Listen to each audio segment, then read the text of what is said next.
Ezekiel 34. Giingnan ako sa Ginoo, tawo sultihi ang mga pangulo sa Israel, nga nag-ingon ang Ginoong Dios, mga magbalantay sa Israel nganong kamuman hinuon ang naniguro pagpangaon? Dili ba nga ang inyong katungdanan mauman ang pagpakaon sa mga karnero?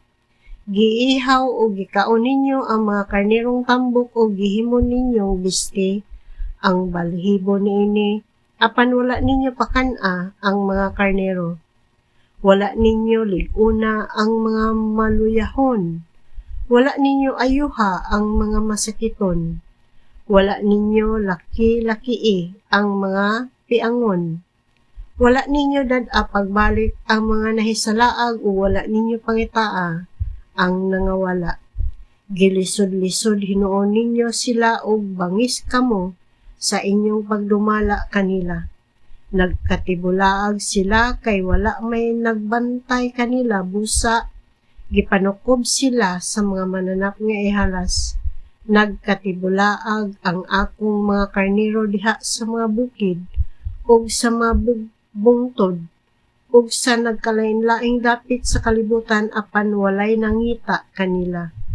Busa kamong mga magbalantay sa mga karnero, pamati sa pulong sa Ginoo. Ako ang Ginoong Dios, buhi.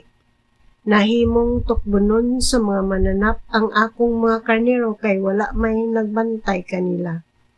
Walay nangita sa akong mga karnerong nangawala ug nagbusog lamang sa ilang kaugalingon ang mga magbalantay niini, inay ilang pakanon ang mga karnero. Busa kamong mga magbalantay, pamati kamo niining akong pulong. Makigbatok ako sa mga magbalantay ug paninglan ko kamo sa akong mga karnero, ug dili ko na kamo tugyanan sa pagpakaon sa akong mga karnero. Dili na usab mahitabo nga ang mga magbalantay magpatambok lamang sa ilang kaugalingon. Luwason ko ang akong mga karnero gikan kanila, aron dili na sila makakaon pa niini. Nag-ingon ang Ginoong Dios, ako mismo mo'y mangita sa akong mga karnero, sama nga ang magbalantay sa karnero mangita sa iyang karnerong nawala. Pangitaon ko usab ang akong mga karnero ug luwason ko sila, gikan sa tanang dapit diin sila nahisalaag, usa niya na kaadlaw nga mangniog. Kuhaon ko sila gikan sa kanasuran ug dad-on balik sa ilang nasod, ug pakanon ko sila diha sa kabukiran sa daplin sa mga tinubdan sa tubig ug sa mga kalungsuran ug kabalangayan sa Israel. Pakanon ko sila diha sa lunhang mga sibsibanan sa kabukiran sa Israel ug manghigda sila didto. Ako mismo mao'y magbantay sa akong mga karnero ug papahulayon ko sila. Ako ang Ginoong Dios, mao'y nagsulti niini. Pangitaon ko ang nawala, dad-on pagbalik ang nahisalaag, laki-lakian ang napiang, iligunon ang maluyahon, ug laglagon ko ang tambok ug kusgan. Unya angayon ko sila sa pagpakaon. Mahitungod kaninyo akong panon, nag-ingon ang Ginoong Dios, hukman ko ang matag usa ug lainon ko ang mga karnero gikan sa mga kanding. Dili pa ba igo alang kaninyo nga nakasibsib kamo sa maayong sibsibanan nga inyo mang gitamak-tamakan ang ubang bahay niini? Giinom ninyo ang tin-ang tubig ug gilubog ninyo ang wala ninyo imna. Pakanon ba ninyo ang ubang mga karnero sa masagbot nga inyong gitunob-tunoban o painon sa tubig nga lubog? Busa, mao kini ang giingon sa Ginoong Dios.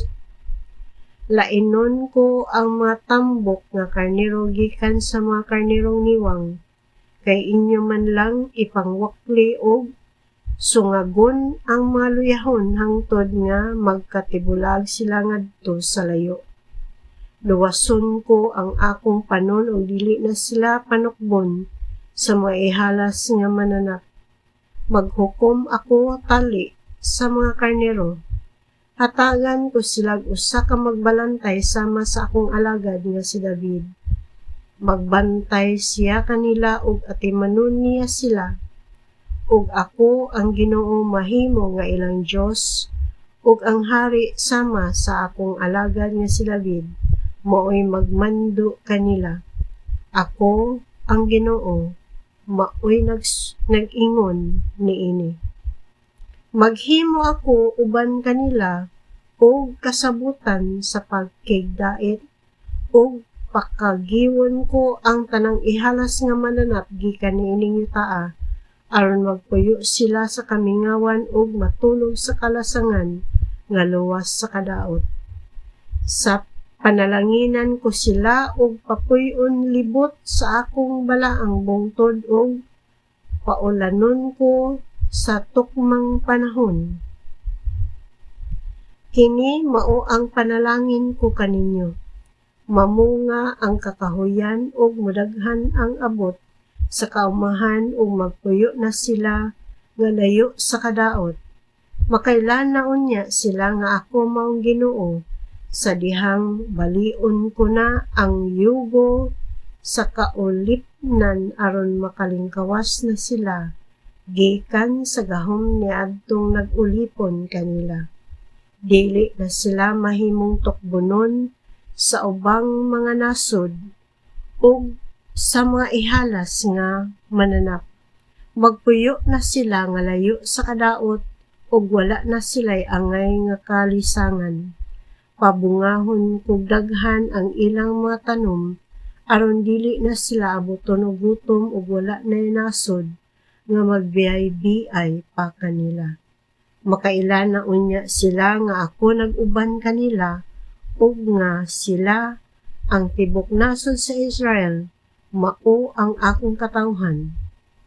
Ako ang Ginoong Dios, maoy nagsulti niini. Kamo akong mga karnero sa akong sibsibanan, ug ako mao ang inyong Dios. Nag-ingon ang Ginoong Dios.